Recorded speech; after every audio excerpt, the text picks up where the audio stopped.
The days without incident in Marvel Strike Force are back to zero. Is Decimal Point Jeff the new original Marvel character coming to Marvel Strike Force? And MSF cares. And there's a website to prove it, guys. We're going to take a look at that.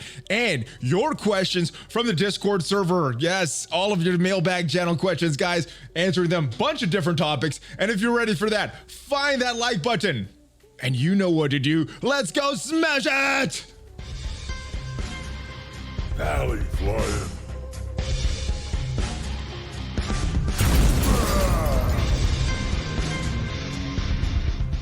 Hello. What is up, Valley Maniacs? I am ValleyFlyin. Welcome back to the channel and your Monday mailbag, answering all of your questions from Discord, guys. And I hope you had a great weekend. There's a lot of things to discuss, a lot of questions about Dark Dimension, a lot of the things going on, the recent blog posts. But before we get into all that, Decimal Point Jeff, we got introduced to a brand new original character that is coming. Maybe not introduced, but we got word of a brand new original character coming to Marvel Strike Force that will be part of Marvel's canon. And my question right now, is that Decimal Point Jeff? Let's go to Reddit and see if we can find an answer. Boom, exclusive new character, Decimal Point Jeff. And if it's on the internet, if it's on Reddit, it has to be true, right? All right, Decimal Point Jeff is coming to the game. Basic. It's called Oops. It's randomly going to attack a target, including your own tunes, for a random amount of damage between 1 and, what is this, 10,000%, 1,000,000%? There's no decimals there, so I'm not sure, but a lot or 1. His special is a hot fix. He's going to randomly apply 1 to 10 buffs or debuffs to a random tune. If charged, remove 1 charge, generate 1 to 10 ability energy for a random tune. It could be one of your tunes or a opponent tune. The ultimate, working as intended. It's a rebound chain between 1 and 10 times. Very, very big chain or very little chain. If charged, heal random tune, yours or their opponents, for 1 to 100% of this character's health and lose 1 charge.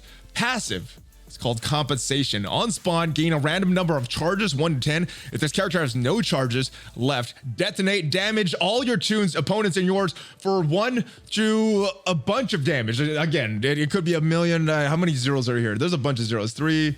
So it's 100,000% damage to a random tune. Each tune damage is calculated separately. And in all wars, all allies and opponents start with either speed up or speed up down randomly. And in raids, if Nebula is an ally, she gets a random 1 to 100% revive chance. Yes, that is the kit, guys. I thought it was very humorous. It's some comedy, but this is comedy gold, guys. This is so relevant to what is going on right now with Decimal Point Jeff. And it was not made by Worry, the original poster here. It was made by his alliance mate. Credit to I Love Mike Camaro for this one. But MSF cares, guys. There's also another post on Reddit. Let me know what you think of this kit for Decimal Point Jeff. I thought it was good. I wanted to share it with you guys. But MSF does care, guys. And again, it's on the internet. It has to be true. There is a website. There's a new team. And boom, this is the team. Let's meet the team. And MSF cares. Care stands for customers are really expendable suckers. Yes, so they really care about you guys. Decimal Point Jeff is on the team. Captain Ahab is on the team.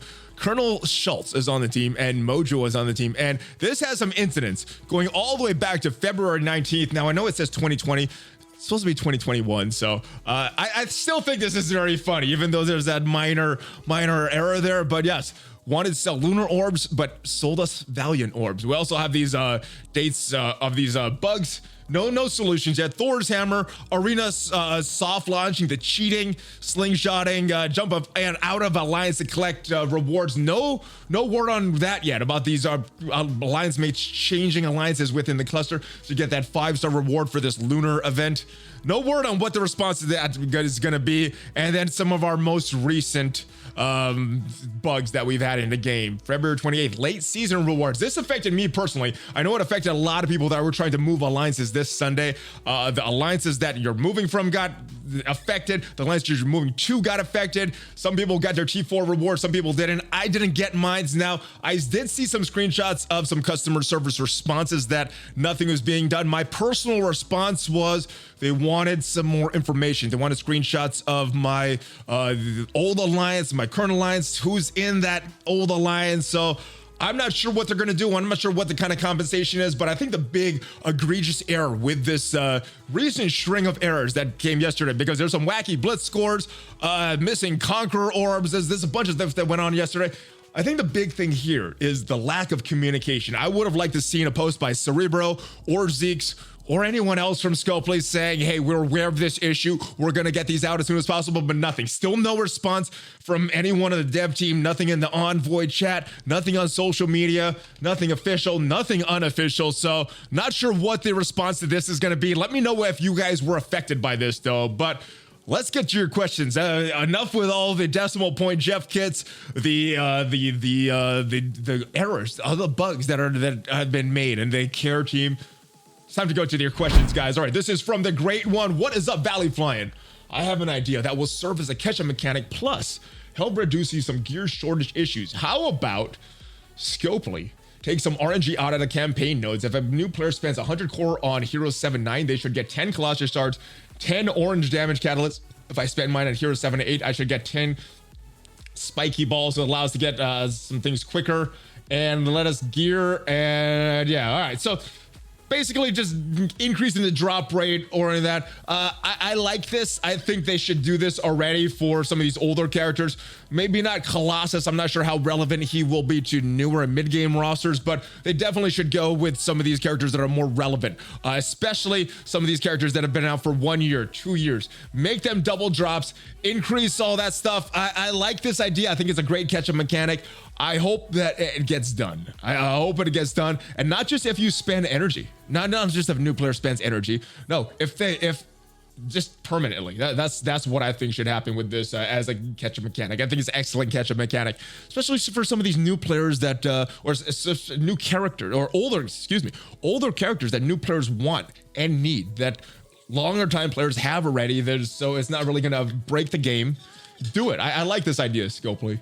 ValleyFlyin, thanks for answering a previous question or two of mine. Do you think War will ever get expanded, either the same but with 6 players on offense? Yes. So we got word from the latest blog post that War, they're looking to expand that. Not a whole ton of details yet. I'm not sure if we're going to get that in the community feedback regarding some of the issues with War and matchmaking, or if that's something for further down the line. I know they mentioned room bonuses as well, which is something that people were wondering about for a while. I don't know if it's a huge outcry from the community about these war bonuses, but I rather would have seen them do these war bonuses sooner than all these war defensive teams that we have in the game now. But yeah, it looks like they're already doing something with war, and the room bonuses looks to be one thing. Anything else? Yes, it could be. Hopefully matchmaking is something that is addressed though, brother. All right, have you heard? Oh, it is another question about another Marvel character that I've not heard of. All right, David Cannon, aka Whirlwind. All right, have you guys heard of this character, guys? I have not. Don't know this. He's a well-known villain of Ant-Man and Wasp. He's a mutant with the ability to spin around real fast, allowing him to do damage or fly. All right, yes, another cool character. So I guess this is a trend on the Monday mailbag, guys. A new character that I've not heard of. So let me know if you want, if you like these. I do like these. So yes, I'm going to keep including them, but hopefully you guys like them as well. All right. Do you think I don't think dual blitzes alone will work. I'm a mid endgame player, 7.6 TCP, entering DD4 soon, completed DD3 a while back. I'm considered an endgame player, but I cannot compete with 12 million rosters and blitz. So having a second blitz does not help me have these older characters at 7-star ready. So I only need a new one. So yeah, I agree with you. Dual blitzes would not help. I think it would help more mid-game players, more newer game players. But as an end game player that's already done DD3, you already have Ultron, you're probably already competing in Ultimate 7 with your Lions, and maybe difficult 4 of the Greek raids. But yeah, it's so maybe different blitz shards. There's a lot of different solutions that have been thrown out. Some like this would help some players, but not all players. I'm not sure what the right solution to blitz is, but it definitely needs to be more fair. And whether it's more blitz shards, whether it's more different blitzes, whether it's some other solution that nobody's thought of, whether it's some outside the box, there definitely needs to be something done. So I'm not sure what the correct solution is, but there does need to be something for players that are trying to get blitz characters unlocked. In my opinion, and this is just my opinion, I feel that anybody should be able to unlock new characters when they come into the game to get them up to a usable level, maybe spending money and then having a cadence down the road to get them to a usable level at a specific time frame that we know when these characters are going to be farmable. That's my opinion, but yeah, Blitz definitely needs some solutions. Oh, this is a long question. We have many issues going on right now. Thanks for keeping us together. I have a question to offer. Basically, the question being about what do you think of this idea? Thanks for your time. Keep going. All right, so the idea: pull minions from all stores and campaign nodes, make a minion store, freeing up space for all our backed up characters. We need more farmable. So I think I would be okay with this. I don't know if minions are necessarily that coveted right now. There may be a few fringe cases like some of the reworked mercs or the Kree that you need to unlock Nick Fury, but I don't know if there's a lot of real minions that people are like, I need this minion right now. So I don't mind them taking off from campaigns, freeing up space, getting more characters into that campaigns. That's good. Minion currency similar to Arena that could be used in Minion Store. I would be okay with this as long as they're taking them out of orbs and all that stuff. I don't know if this all minion orb will be too appealing. Maybe for newer players that are trying to unlock Fury, trying to build some of these other teams, but yeah, but you know, I like removing minions. I don't know if I'm going to be using that. In addition to having currency, getting fused to our life, the minion tag could allow purchase or fragments. Again, I don't know if minions are that important right now, but I do like the idea of taking them out of certain campaigns, maybe making them in a totally separate orb, making the premium orb slightly more premium without those minions in there. But there's still a lot of characters in there that I don't know if they need to be in there. I think if they add a character to Legacy, they should take them out of premium. So all those Legacy characters, minions should be removed, and I think they should keep adding characters to Legacy and removing them from premiums on a daily, on a periodic basis, not a daily basis, but a periodic basis, and just keep updating those orbs. That's what I think. But yeah, I would like them to remove minions. Hey, ValleyFlyin, what do you think of splitting the basic Red Star orb into 5 orbs? Tech, Mutant, Mystic, Skill, and Bio. That way you have more control over what you get with new characters. The boost is at a higher rate. Or maybe split into Cosmic, Global, and City instead. All right, so this would make the current system slightly better. Gives us more agency over our roster. We could select which characters we want to upgrade, sort of. We could do it by trait. There's a lot of decent characters in every trait. There's a lot of bad characters in every trait. So there's still a lot of RNG. Makes it a little less painful, but the solution that I really still want to push for is something giving more promotion credits, more gold promotion credits, and silver promotion credits. I think that's the solution to some of this agency with Red Stars, some of the control that the community is looking for. This gives a little more control. I would want a lot more control though. Or once you have a character at 7 gold stars, you could start farming some ridiculous at a ridiculous rate the character shards that could be converted into Red Stars. That is another solution that I would like, but yeah, it's a good start. I just would like to see it go further if they were to make a change to the Red Stars. ValleyFlyin, greetings from San Diego, brother. Greetings from Texas, brother. All right, been smashing my first run DD3 booth, finishing the last node this week. Congratulations. That's a painful game mode. Dark Dimension 2, fun. Dark Dimension 4, fun. Dark Dimension 3, it was not as fun for me. All right, with that, I'm starting DD4, and who do I bring in? I had a question who to focus on. Is it better to focus on tunes in my roster with higher Red Stars, or focus on tunes with great kits for DD4 regardless of stat power? Example, global. Should I focus and bring my 3 red ghosts to bring someone else? All right, so there's a few characters that I think you should focus on for that. Ghost is one of them.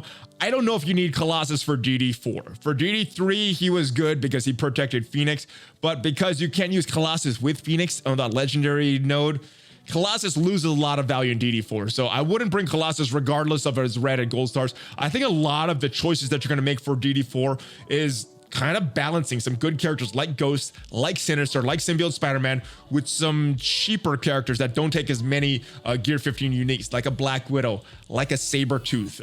If you're just looking to do the most efficient way possible, use the least amount of resources, and just bring up the best characters you have that are going to be valuable for you in your other game modes, like a Emma, like possibly Hela, regardless of the cost. But I think if you're just looking to get Doom coming back and building up the characters later, then I think you just go for, you know, the cheap characters and balancing that with some characters with some value as well. So that's what I would do. I wouldn't focus on your Red Stars or just great kits. I would focus on a little bit of the kits and a little bit of the resources you have. Greetings from Louisville, Kentucky. I am free to play. Just hit 9 million TCP. We're doing well in Ultimate 7.3 complete on our big push day. All right, good. Wondering, Astonishing X-Men would be good to start working on, but I don't have Jubilee and Bishop yet. All right, so if you have symbiotes, working on them is not really going to make use of the resources you're spending on them as far as gold, training mats, possibly T4 materials that you would use on them. They're good. Kitty Pryde, Iceman, Beast, they're good. But they're a very different team with Jubilee and Bishop there. So I don't know if they're going to give you a lot of value if you started working on them right now. If you have a lot of extra resources, you can start to work on them right now and not really feel it from not seeing any immediate benefit, then do it. But if I were you, I'd probably focus on characters that you're going to get right now. So yeah, I would start working on this team when you hear about the next Jubilee event coming up soon. I would also keep working on my Pim Tech. Stature Blitz should be tonight instead of the Sith Blitz. So keep word of your make note of that with your Blitz charges. If they're valuable there, I have yeah, so they're good. They're good, but you need that full team for them to really start wrecking shop in those Ultimus nodes. So yeah, I would wait on them, work on some other characters that are going to benefit you right now. Maybe the symbiotes, maybe another team that you're working on in war. But yeah, for me, I would focus on something that's going to benefit me right now and the roster right now and the content that I'm trying to finish right now. All right, congrats on all the followers. Thank you, brother. Thank you guys for watching the channel and finding it entertaining. My question, do you think the chances are Angel could be coming to the game? My reason for asking, he's a founding member of X-Men, X Factor. It's only fitting to think that he would be in the game. Who knows? He may be Herald and Apocalypse, not to mention some of his horsemen are already in the game. So yes, I do think at some point he will come into the game. Apparently, from what I was heard, there's already files of Angel in the data files right now.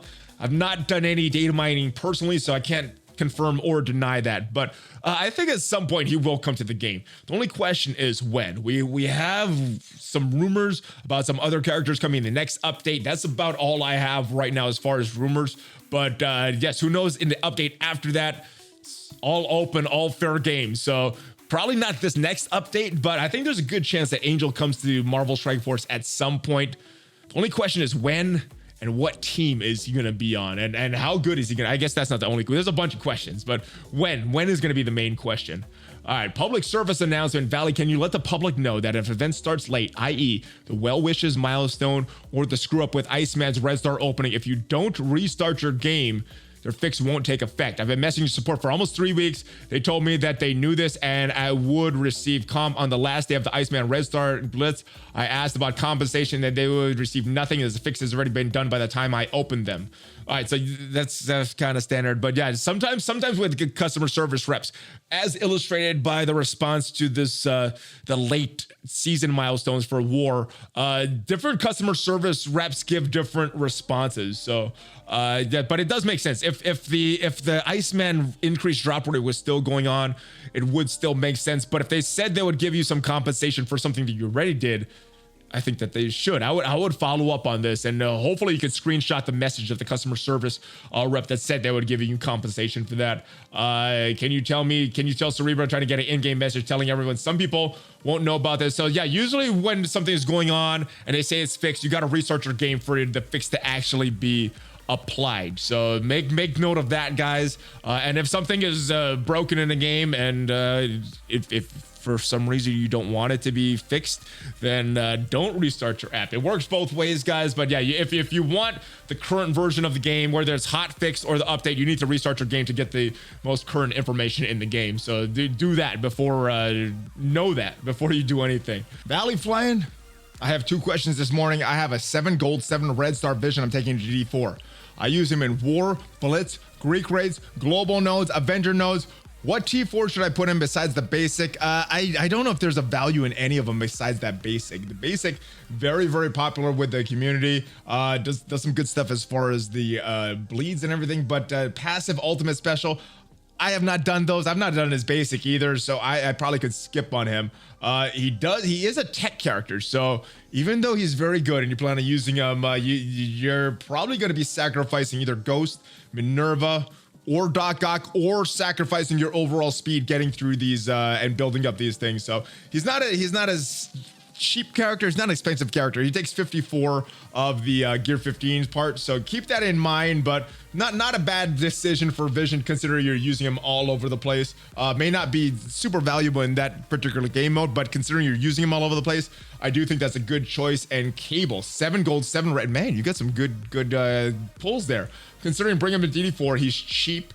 And the only mutants I'm bringing so far is Sinister and Phoenix. However, I only use them in War and Blitz. Now, another good character that you may want to consider bringing in is Sabretooth, because Sabretooth is really cheap. He's even cheaper than Cable there. But for if you want to bring Cable, because he has that cosmic tag, because he has that mutant tag, and you're not planning to bring other mutants, he is relatively cheap.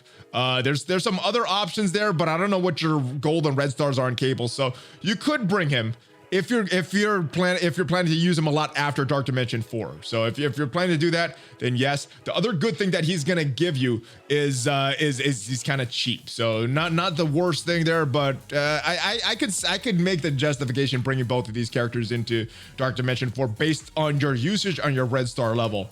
Next question, ValleyFlyin, I am back. I subscribed to your Valley Club. Good stuff. Speaking of clubs, how many clubs does Scopely need to beat the hell and fire out of the whales in this game? Seriously. Do you think we'll ever get a 5th Marauder? I mean, Polaris was rumored to come to the game. I wouldn't mind if that means Emma is on the bench. If only Sebastian Shaw would recruit her. Will Polaris even receive that Marauder tag? So many questions. Wendy Valley is fun in the club in the mornings. Mick Eagle for the win. Oh yeah, Mick Eagle does win a lot. But yeah, as far as 5th Marauders, I don't think anything's been confirmed. I don't think there's any like solid rumors out there, but Tony Scungili on the weekly news update seemed to think that there would be another Marauder coming to the game at sometime in 2021. So it could be that Emma's out on a new team. Maybe that means the Hellfire Club. Not sure, but I think the rumor surrounding it was either Polaris or Feral, that was the female that's coming, was that character in the comics was associated with X Factor. Don't know what team they would be in Marvel Strike Force though, but it does make sense having another X-Force character come to the game. But I think as far as the rumors that Drew got, just names, no teams, no tags. So we'll have to see. We'll have to see what happens with Marauders and these are the characters that are potentially coming in the next update. Hey, ValleyFlyin's greetings from Belgium, brother. Greetings from Texas, brother. All right, my question is about the lunar event and the exploit where you could join another alliance that achieves more milestones than your current one.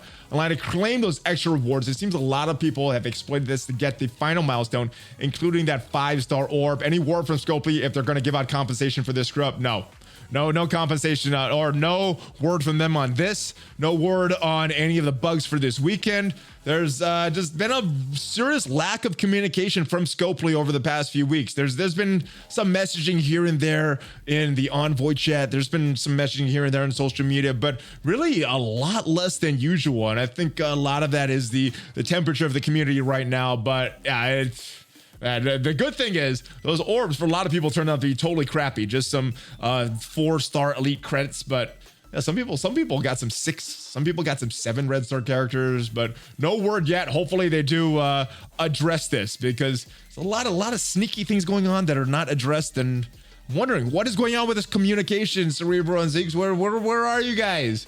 All right, hey there, ValleyFlyin from Seattle, born and raised in Texas though. Ooh. The little opposite of us. I went to school not in Seattle, but in Washington. Now I'm living in Texas. All right. I love the energy and the what you do.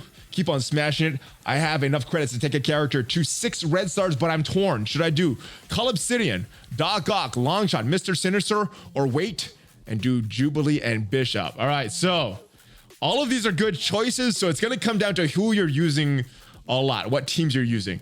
I have a 6 red star Cull, does very good, but not using that Cull Obsidian at all outside of a full Black Order team. So not sure if you want to spend the promo credits on a Cull, but would be a very good choice. I think after Thanos, the most important character on that Black Order team to have those big red stars. Doc Ock is another good choice if you're using that Sinister 6 team. Would make them super beefy on defense, on war defense, especially with a healing ISO 8 bug going on right now that still has not been addressed. Brought up to the devs many weeks ago and still not addressed. I don't think it's even been discussed publicly by the devs, but that would make him very beefy in war and make your Sinister 6 very hard to kill. Long shot, probably more of a future based character. I'm not sure what is happening at X Factor. There's rumors of some X Factor characters coming to the game. Not sure if they're going to have that X Factor tag when they come to the game, but if they are, that means that we're going to see this X Factor team completed soon, and the Dad Bros are already very strong, so that would help them. Mr. Sinister is always a good choice because of his clone mechanic. Very future-proof because of that. And then Bishop and Jubilee, I'm assuming the wait means that you don't have these characters, so if you don't have these characters, obviously don't invest in it right now. If you do want to invest in them, just save it and don't spend it on anybody else. But yeah, I wouldn't buy these characters right now if you don't even have them unlocked or really have a way to get more gold stars on these characters to match that 6 red stars that you have. So if it was me, I didn't have 6 red stars at any of these characters, I probably would pick Sinister out of this choice based on what I'm doing in the game right now. But a lot of it's going to be based on what you're personally doing in the game and where you are, what content you're trying to finish. If there's any content that you can't finish, will this 6 red star help you to finish that content? These are some of the questions that you got to ask yourself before you make that decision. It's not an easy cut and dry choice, brother. Hey, ValleyFlyins, greetings from the left coast, brother. Long time subscriber, first time question. Recently 7 red star Phoenix and pulled a 7 red star for Deadpool from a 4 red star. Normally pretty good thing, except when you don't receive full value. On both tunes, I was over 8K short based on simple math. Phoenix was 132K plus 15%, approximately 152, but was 144. All right, so what is happening is probably the ISO 8 class. I know with certain ISO 8 classes, you're getting more stats. And I know it's not just taking your base stats and then multiplying it by that because of the way it's the ISO 8 is put into the calculation. I think it's either additive after the red stars or something like that. So there's something weird with the calculation. I think it does make sense. I don't know if it's known publicly. I'm not sure how the calculations are exactly done, but I think a lot of this has to do with the red stars and the values not adding up because red stars are done after that. So maybe this is the way to make red stars less valuable so they're not as relevant in the game. But yeah, I think it has to do with the ISO 8 stats being calculated and when they're calculated in the equation. Gamblet 101 says, greetings from Oklahoma. What is up, brother? Hope you and your family are doing well. I'm sitting here as many are wondering why I'm still playing MSF. Habit, addiction, or hope that it gets better. I'm still having fun with certain game modes, and I think that it will get better. This game has been in a much worse place before, but I mean, it seems like things are snowballing right now, and I don't know what is going on with Jeff at Scopely headquarters. The problem I'm seeing in the game is that it's being increasingly more uncompetitive and 100% grind. When was the last time anyone logged into the game? Not for wars because they wanted to play maybe at war, but it seems like it's only good. Only a few months are competitive. You want to counter the same teams you countered in the previous war. So I actually still do enjoy this game. There's still things that I log into and enjoy. It's very grindy though. I'd have to admit that, but I think there's people that still enjoy this game. A simple, cheap solution for one matter could be bringing back balanced PvP with 10K, 25K, and 10K, 100K gold buy-in, winner take all. Maybe Scopely throw in some training modules to loosen that bottleneck or basic orb or something. So I am actually in the minority of the community that likes balanced PvP. I have a lot of fun with it on stream this morning, and part of that is because kind of communicating with the person that I'm competing against. I know it's going to be a good match. It's going to be a competitive match. If we want to do like some weird stipulations, we can do that.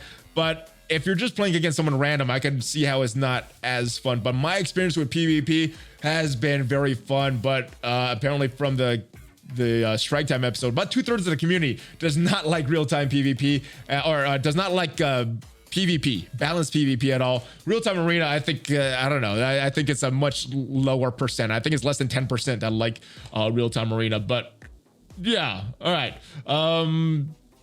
yeah, there's still some fun things, and I would like to see them bring PvP back to importance. But real-time arena definitely needs a lot of changes, brother. And hopefully it gets more fun and less grindy. And hopefully what we see in the blog post, the community feedback is a lot of the concerns get addressed this week.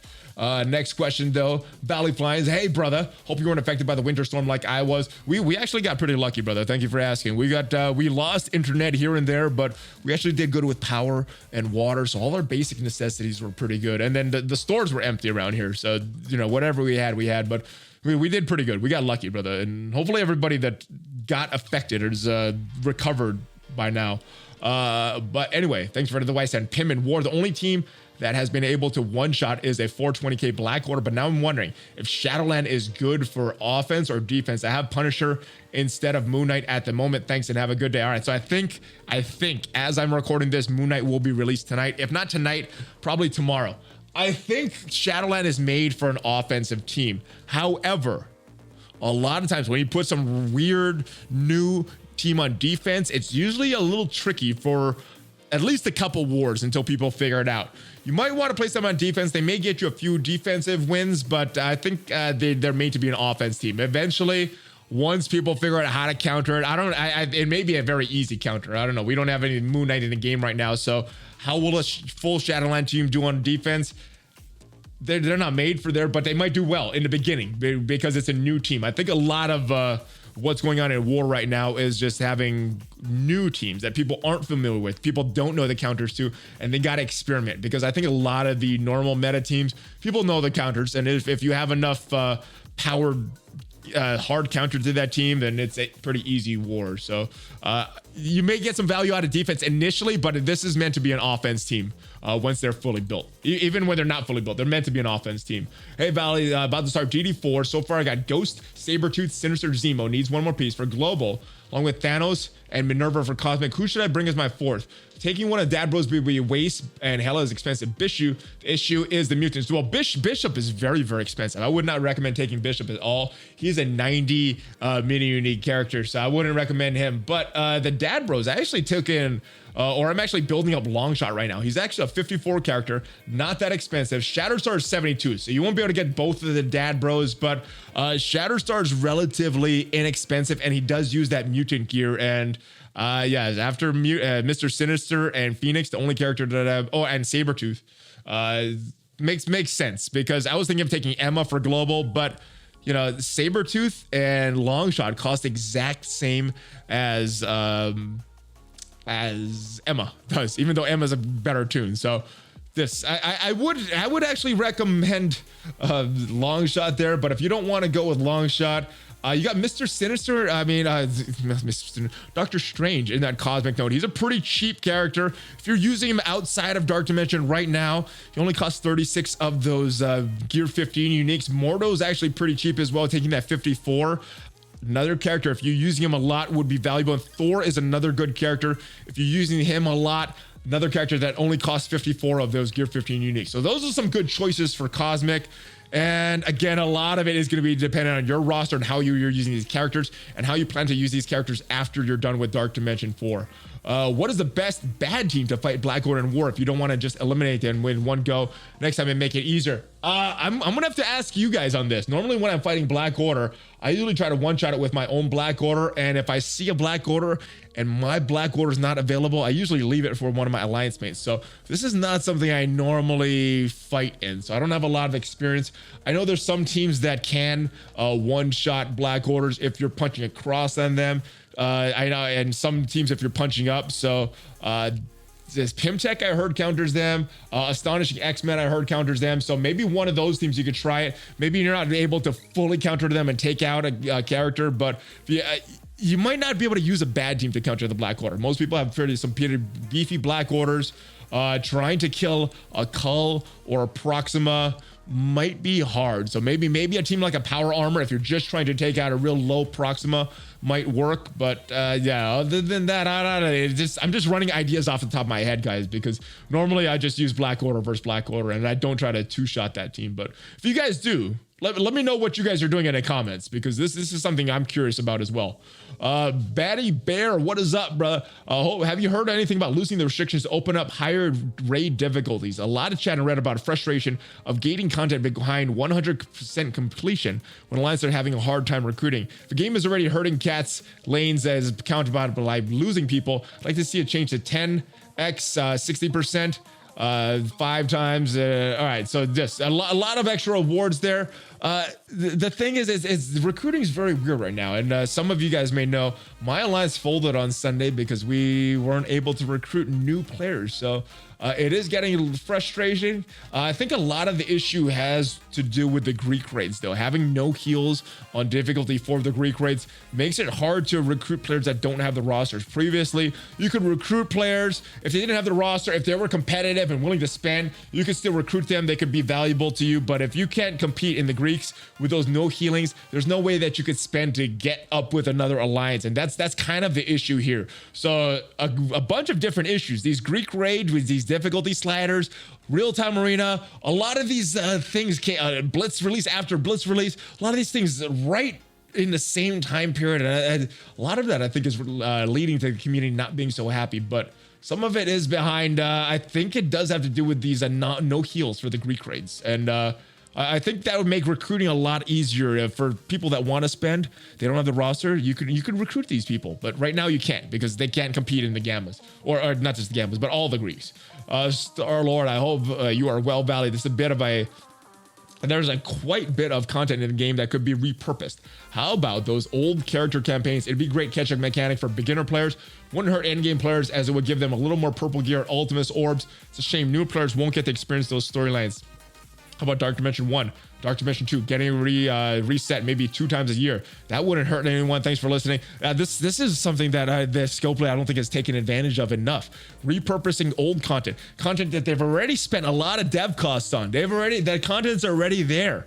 And this would be a good catch-up mechanic for new players, like you mentioned, because getting these shards for Wasp and Ant-Man and a lot of these other events that I can't think of off the top of my head would be good for new players, these limited time events, to help them get these character shards that we got way back in the day. We don't need anymore if we've been playing for a long time as endgame players, but new players need this, mid-game players need this, and it is a story. It's already there. No dev cost on it. All you need to do is have Jeff push the right button, push it into the game at the right time. I know that's hard. I know that's hard right now, the Scopely, but all we have to do is bring it back, put it back in, and it should be simple, right? But I don't know. Maybe there's an issue. They're thinking there are too many bugs, have to do too much compensation if they put old events back in, because maybe it's just too complicated over there in this game. This Sly, what is up, ValleyFlyin? All the way from San Antonio. All the way from San Antonio, brother. Sending by warm regards all the way from the DFW area. Question, thought. Never heard expressed in the past. Wouldn't another level of difficulty be great for campaign events for new characters? For many, the event becomes a box to check for 2 weeks that just hit the mercy of RNG. How many shards we will end up with? There's a build up to the event, some excitement. Then all the level 3s are in maybe 20 minutes, and then we spend the remaining 2 weeks auto winning their nodes. You know what? I really liked in the past when we had these kind of events, and I would struggle with my roster, figure out how do I beat this?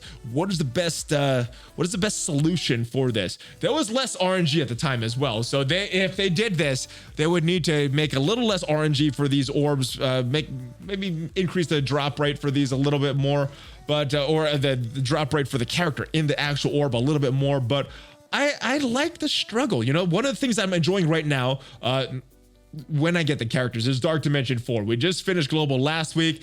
A lot of fun. I had fun with these events when they were hard. Trying to figure it out is one of my things that I enjoy in this game. Now back in the day, back in year 1, that Wasp event was a little too hard, so I don't want it that difficult relative to the late game players' rosters, but I would like to, all right, and this is not just auto. I actually have to play this. I would like to actually have to play some of these. So adding a 4th difficulty tier with more rewards, I think would be good. I like this solution, but as with a lot of things with Scopely, they're kind of outdated, and I'm not, I guess there's so many other issues that they're trying to solve that they never really have the time to go back and fix some of these older outdated things. But yeah, this is something that's outdated. I think could use a revamp, another difficulty level, so that we could actually play this thing and not just like, yeah, I'm gonna auto it, doesn't matter, and then we'll just spend some cores to get some shards. Actually playing this would be fun. What is up, Valley? Hoping starting to hope that home is starting to return to normal now. It is. Thank you, brother. Thanks for answering my what happened there. There we go. Thanks for answering my question last week. So now I've got a couple about deeper now I've got a couple about the deeper mechanics of Blitz Sim. All right, hopefully I can answer them, brother. Opponent AI gets a boost due to certain proc chances like Spidey's death to offset the player's ability to strategize more. Does this character carry over to Blitz Sim match where the player loses that bonus? I am not sure. All I can speak of is from my personal experience. And I gotta say, with Blitz Sim, sometimes I win these matches that on a auto match I wouldn't win. And then there's other times, and it seems to be more often in the other direction though. Blitz matches that I should win if I were to full auto, sometimes I lose. So it goes both ways. I'm not sure how it's actually calculated, but from what I'm noticing, a lot of it, not just having good characters in your opponent's team, you definitely don't want a character like a Phoenix or an Ultron or a Black Bolt. You want to have a team with no synergy. A lot of times Wolverine is the key there. If you see a Wolverine on the enemy team, you fight that team because usually that means that team has bad synergy. Unless it's Wolverine on an X-Men team with Phoenix and Colossus in them. But yeah, this bad synergy is what I look for in Blitz nowadays. Second, the player AI running on the same rules and algorithms as the auto button, especially at the very start of the match. In a normal match, you hit auto at the start, AI taunt, however, the opponent does not run like it. Yeah, so in Blitz Sim is a little different. I don't know if they're using targeting, if they're just using some algorithm to think, oh yeah, most of the time this should win, and it's based on a percent that they have in a game. I don't know how it runs, but what I do notice is if you fight unsynergized teams, you have a bigger chance of winning. So look for that, and hopefully that helps you with figuring this out. But the actual mechanics about how it's running and sims and things, it's too quick. I don't think it takes that into calculation, but I could be wrong on that. I'm not sure exactly how it's working in the background, brother. Hope all is well, Valley. I'm mostly free-to-play player going in on 900 days. I happen to like the RNG of red stars. For me, it's nice to know as a free-to-play player, I can have something buy RNG that a whale can't buy his way to. It's the only edge free-to-play players have on those who spend. So this is something that I know some players like these red stars and being able to compete. I know initially a lot of newer players did like the red stars and like, oh, I got a 7-star. The red stars are awesome, but it's having no control over it kind of sucks. But I do get that, when you get some good pull, you're like, oh yes, I got lucky. Now I could compete. So there's that flip side of it. Personally, I don't like it though, but I do get comments like this from time to time for people that do like it as a way of competing. I do think that they should change the orbs though, as the drop rates just keep getting worse. I think they should treat red star orbs like the purple gear orbs in Raid Store, break them into classes: bio, mutant, skill, mystic, and tech. This second time we've had this in a question this week, so maybe this is a solution. I personally would like to see more control, but let me know what you guys think of this solution. This is the second time it's been mentioned in this mailbag video, guys. Maybe that's a good compromise for Scopely. Still gives that RNG, and yeah, I don't know if I would like it, but if you guys like it, that's something that we could push for, because Scopely would still get that RNG and sales of that. All right, next question though. Love and well wishes to your family from Washington State, brother. Oh, that is my college town, college state. Hopefully you're doing safe down there in Texas. We are, brother. An idea for Battle Pass now that they're adding a second Battle Pass to the game. All right, I think a lot of problems with Battle Passes would be solved if they made them to available purchase in-game currency cores, then make the more premium version of the Battle Pass purchase with the extra cores. This is something other games do with success. Is this something you could pass on to the devs? So this is something that has been mentioned to Cerebro. I think he's actually taking it to the devs. I'm not sure what their response was, how it was received, but it is definitely something that's been brought up to the devs by Cerebro. So if we see this in there, then maybe that's something we'll see in the next coming Battle Passes. If if we see it in there, it's something that they liked. If we don't, then maybe it's something they vetoed, but it's already been brought up, brother. All right, yo, ValleyFlyin with the new mutants that have come out. I'm not sure who to work on. Basically, all my mutants, except for Mr. Sinister and Emma, around gear right now aren't usable for the content I'm doing, but only have the gear and time to work on one. I did not get Jubilee, but have all the other characters. Who should I work on? Should I bring up my Brotherhood 2.0, round off my Marauders, or bring up my X-Force, or build up one of these new teams? Also, is it more luxury preparing for the future, or because I have other meta teams that I'm for all the content I'm currently taking on? Thanks. So when my meta teams are done, when my raid teams are done, when my arena teams are done, that's when I start to work on war teams. So you got a couple good war teams though. Personally, I like offense teams. Brotherhood 2.0, older team, but still a very, very important part of the war offense meta. Very good team to build up, and X-Force is probably the best war offense team in the game. When just talking about war offense, they do a lot that you won't go wrong as far as war building up that team. So those are two options there. I don't know if you should be working on the Astonishing X-Men right now without Jubilee. They're not as good without Jubilee. So I'd probably go either X-Factor or the Brotherhood 2.0 for your war offense. If you want to finish up and balance off your war defense, though, Marauders is definitely an option. Or just a character or a team that's going to help you in other content. I don't know if your alliance is pushing to go to another level in the raids, if you guys are pushing for Doom, but you can start looking on which teams you have that are weak, and then just start balancing out blitz teams. I guess that's a very low priority, but that's something I do from time to time, balance out the power levels of my blitz squads. But that's what I would focus on right now. I don't know if you should focus on mutants. You probably should save some mutant gear and start saving up for the rumored mutants that may be coming in the next update, if the rumors are correct. There's nothing wrong with saving. And then when you can't pass certain content, you could always use what you've saved up, and no loss at that point. So if you're not sure, saving is good. And then if you really need to spend it, look at what content that you're not able to pass, or what content you would want to do better in. And war is always a place that people could do better in if you're finishing all the content that you are right now. Oh my goodness, this switched again. There it is. All right, hello from Central Canada. Want to thank you again for your videos and opinions of the game. I watch every video and post. Curious why you don't like Battle Pass so much? Because real-time arena sucks. It's not fun. While I agree, real-time arena is broken and no fun at all. If you're willing to grind it out, $19.99 for the Battle Pass is probably the best value in the game with a 55. All right, so it's a good value in the game if you get all that stuff for 20 bucks, but you don't get that stuff for 20 bucks. You get that stuff for 20 bucks and a crap load of time grinding out this unfun game mode in real-time arena.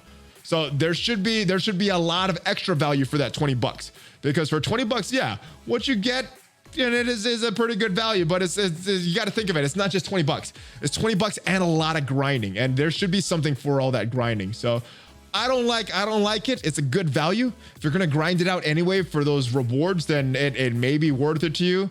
But it's also a crappy game mode, and the reason against it is because if they're making money with it, they're less likely to change it. But it's such a good value, it's kind of hard to pass up if you're someone that spends in this game. So hopefully, regardless of the spending of the Battle Pass, hopefully they still change it. And with that second Battle Pass, it really makes me hesitant to think that they're going to switch it to multiple game modes for the original Battle Pass. But yeah, I don't know. There seems to be a lot of greed and just trying to milk the players for every little thing going on at Scopely right now. Value is not bad, but when you seemingly forced to play just to remain at baseline to keep up with everyone else that's spending, I don't know if it's necessarily a bad thing, but it doesn't feel good all the time. And a lot of what's going on right now is feeling, not necessarily hard issues. It's just a lot of the things that Scopely is doing just doesn't feel good. Next question though. Hello. I feel like Scientist Supreme is falling off a lot. If she got a buff that allows her to remove vulnerable from all allies on an ability, you think it would put her back up a bit? After all, she was the one who learned about ISO 8, and she did a good job learning about ISO 8. I'm not sure if that would bring her back into meta. It definitely would help her. I don't know if their aim is in that bad of a place, though, that they need that much help. They're not a huge part of the meta. I'm not sure what you would do with them. So if just, because the Aimtrons that works again as Marauders, I don't use them in raids. They're a blitz team. I don't use any of their characters in arena. So I'm not sure what value AIM has right now in the game other than a war team and a blitz team. So good. I don't know if this would propel them into any other content, though, but it would definitely help her. I would like this, and it would make that war team a little more viable, but I don't know if it would change too much as far as meta timing in the game. Should I take Phoenix to level 5? Also, does it affect Dark Phoenix? No, don't take Phoenix to level ISO 8.5. And if you can take it off of her, then don't. Keep her at level 1. Dark Phoenix does not get any of the bonuses. The only thing you're doing is increasing all the stats for normal Phoenix, which means that it's harder for her to die, and then Dark Phoenix doesn't get anything from it. Unlike Red Stars, where you're increasing both of their powers, you're just increasing the power for normal Phoenix, and Dark Phoenix doesn't get anything. So not worth it. Leave her at level 1 as far as ISO. If you already put ISO in her, maybe switch a different level, a different class that has a low level 1 character, or a level 1 class that you could use on her. Greetings from Denmark. I just crossed 3 million TCP. I was hoping to unlock Ebony Maw this time around. Still need 85 Karnak shorts, so not a sure thing. My question is, do you think it's still essential to work on Black Order, or are there better investment options? I think right now you should be pushing to get those 85 Karnak shards. Refreshing that, doing at least those 50 refreshes a day. When the double drop comes out, push hard on that.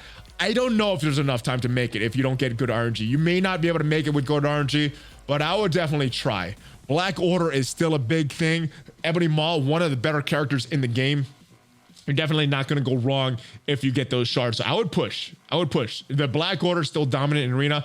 I think they're going to be dominant for a little while. There may be some counters coming up in the next few updates, but as of right now, there's no solid one team counter. There's hybrid counters, but there's no solid one team counter that could really beat them in Arena that people aren't using. I mean, maybe more people getting Doom, but yeah, just get Black Order. Get Black Order. They're good. You're not gonna regret it. 5 red stars by Zemo or Hela. I probably would go Zemo, but it's going to be dependent on who you are using right now in the game more. It's everybody's roster is going to be different, but I probably would go Zemo on this one. Hela seems to be falling off the Asgardians a little bit. That's my personal opinion based on how I'm using them. Yours might be a little different based on your usage. All right, Valley, hope you and your family are doing well. I have a question regarding DD4 character choices. I'm bringing in Sinister, Emma, Ghost, Thanos, Minerva, Symbiote, Spider-Man, Emma, Maw, Phoenix, Doc Ock. Oh my goodness, you're bringing a lot of tunes. I hope you have all that Gear 15 pieces for that. Need some non-obvious choices. All right, Black Widow versus Baron Zemo versus Sabretooth. I don't know if they're exclusive. You got 2 characters that are skill, 1 character that's mutant. They're all global. I think the cheap, I think it's going to be based on your gear. Do you want to use a skill character, a cheap skill character, a reasonably priced skill character, or a cheap mutant character? So your gear is it's going to be dependent on your gear. I brought up both Black Widow and Sabretooth for that global section. They're both very cheap. Now we got some skill characters here. We have skill Punisher, skill Night Nurse, skill Merc Lieutenant. All right. If these red stars weren't there, I think it would be an obvious choice of Night Nurse going up. She's a little more expensive than Punisher. I think she's a little more expensive than Merc Lieutenant, but those 3 red stars, I hope you get a little better red stars on her, but I think she's going to be more valuable if you're planning and getting into these Doom raids soon. That healing, I think, is going to be very, very important. Speed and offense up might make a big difference. So that 6 red stars, especially if he's healing and you're planning to use other mercs, might make a difference in the skill lanes there. But I think Night Nurse is the best choice. Hopefully you get better red stars on her, though.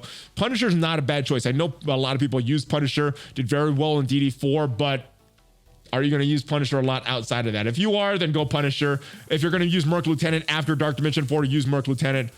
I think if it was me, I would do Night Nurse, though, and then Shuri, Nick Fury, or Jubilee. Oh, all different classes. We got a tech character here. Nick Fury's a legendary character. He's very expensive, so don't bring up Nick Fury. He's super expensive. As far as Jubilee, she's not that cheap either, but both 72 for Jubilee and Shuri. So maybe the way to go is Invisible Woman. I think she's a 54 unlock, a little cheaper.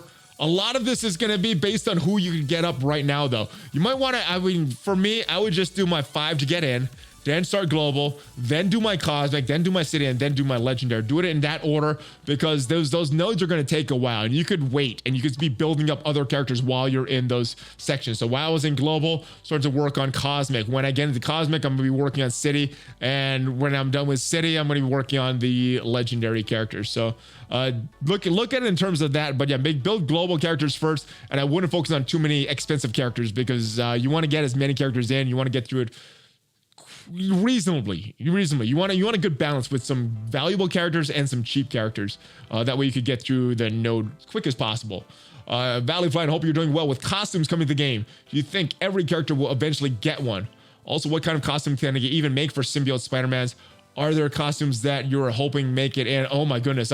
There's so many costumes that I hope make it in. Not sure what is going on with this. I know there's a report that these skins, these costumes are not going to be tied to stats. I think that was based on a very, very early conversation 2 years ago.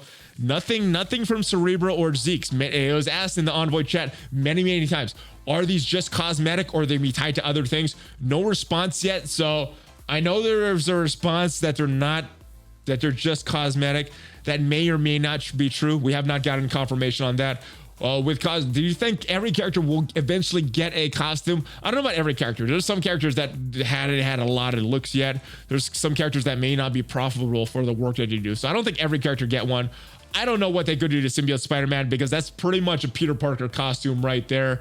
And it kind of gives hope that they're not going to adjust stats because we have two different versions of Peter Parker in the game, and we have two different versions of Eddie Brock in the game, in Venom and Anti-Venom. I think Eddie Venom is Eddie Brock. If it's not, let me know in the comments. But yeah, so yeah, the skins, there's still an oven air, and we have not gotten a lot of info in the Envoy chat about this. Thanks for answering all the previous mailbags. Just hit 180 days, unlocking mod next go round. Do you think Black Order is worth investing in scratch right now? I think they are, and that's very, very good. Congratulations on that. 180 days and unlocking Maw the next go around in a couple weeks. That's pretty impressive. Almost have Call at 6 yellow star. Thanos at 4. All right, Call at 6 yellow star is very, very good. Thanos at 4. He's farmable. That's good. All low red stars. Yeah, I wish there was more. This was more control that you could get those red stars on that Black Order. Not a lot of Black Orders in my Arena Shard yet. Sure, it's coming after Mob. Been debating on going all in them is the right move considering they're all not built. I think it's going to be very costly. It's going to be very painful as far as your resources getting depleted while you're starting to build these guys up. But I think they're such a good team. It will be worth it to you. I don't think you're going to regret building up your Black Order. Like I said, there may be a counter coming in next updates. X Factor looks very, very good. There may be something on the horizon, especially with the rumors of Silver Surfer and people already having Doom from Dark Dimension 4. So maybe there's a counter coming, but even if they fall out of the arena meta, I think in your 180-day shards, you're going to dominate that for a little while now. So yes, I think you should invest in them and unlock Maw, dominate arena. Game over. Win. All right, ValleyFlyin. Last week, Tony mentioned that Silver Surfer is a milestone character. I think that makes sense. Before him, we got Symbiote Spider-Man, City, Emma, Global. Now is a turn of Cosmic. Those two characters have been meta, so I'm expecting him to have a bunch of kit information. What do you think is possible? I think at this point, anything is possible. All these things that you mentioned, healing, ability to block deflects. Again, like I said, Drew only gave me information on characters' names, not of their kits, not of their teams. Maybe there's a weird new team coming in. He's not even a member of the Fantastic Four. I don't know. But yeah, it does make sense. He should be a very strong character. Moon Knight's kit is very good, but it does, now that I think about it, does feel more like a Red Guardian, Namor, Mysterio type character of these milestone unlock characters, not a normal milestone like a Emma Frost or Symbiote Spider-Man or Captain Marvel, Coulson, on the mini milestone characters. So yeah, I think he's going to come to the game. I think he's going to be very strong. What his actual kit is, I think all of this stuff is possible, but what it actually is, I'm not sure. Your guess is as good as mine. If you guys want to leave guesses or predictions for that Silver Surfer kit if he comes to the game, many sources of rumors though, so I think it's very, very likely. But let me know your let me know your predictions on what his kit may look like when he comes to the game. And Raider, oh, I like that name, was thinking more about RTA and agree with what has been said. There's so there's no incentive to win a match. I play on auto while I'm watching TV, doing other activities, and hope it's not a long match. I get as many, or it is a long match. I get as many objectives as possible. Instead of objectives, were to get to knockouts with certain characters or traits, then it would make it winning more matter. Still challenging for players to experiment with different teams. All right, so I like experimenting with different teams, but if I were having to use a Kree Noble or an Electra or a character that I have not built up, and knockouts is the focus, that is not going to be very fun. I see people using crazy teams now. Full Axemen teams, or 4 of the Black Order, or 4 symbiotes and a random. It's not fun, and that has to do with the knockouts. I think if they tie those objectives using those traits in other game modes, I think that's a quick, simple solution for RTA that would fix a lot of real-time arena. It fixed some complaints about the battle pass, but I think that solution might make it worse. If I'm forced to use these bad characters, they're just gonna die away. If like you said, if Daredevil being on the team and getting 10 knockouts with him being on the team is possible, then maybe not as bad. I could just go in with a Phoenix or a Zemo and maybe get a win that way, or 4 great characters and 1 bad character, maybe getting a win that way. If that character just needs to be on the team, then that might make it a little more palatable right now than the way it is, having to use all these abilities. They die right away. You're not getting knockouts, and if you quit, you can't start another match for a while. The real-time arena is just bad right now. I know there's some people that enjoy it. It does offer some, and once in a while there's good matchmaking, but more often than not, it's just bad. And hopefully they do give some solutions. There's not much talked about in terms of specific solutions for a real-time arena, so I'm hoping we do get a lot of that on Friday in the latest blog post, guys. But that is about it for me, guys. Hopefully you guys enjoyed this video. Hopefully your questions got answered. Let me know what you think of that MSF Cares website, and if you want to see Decimal Point Jeff as the new character, guys. Thank you guys for watching. If you want to leave a question in a future mailbag video, if you want it potentially featured, make sure you go to my Discord. The link is down below. Check out some of the other links there, guys. I got a bunch of sponsors that have been supporting this channel for a while, so go and support them as well. Check out some of my other videos and check me out on social media, guys. Give me a Hulk fist bump before you go, and I hope you have a great day. ValleyFlyin out.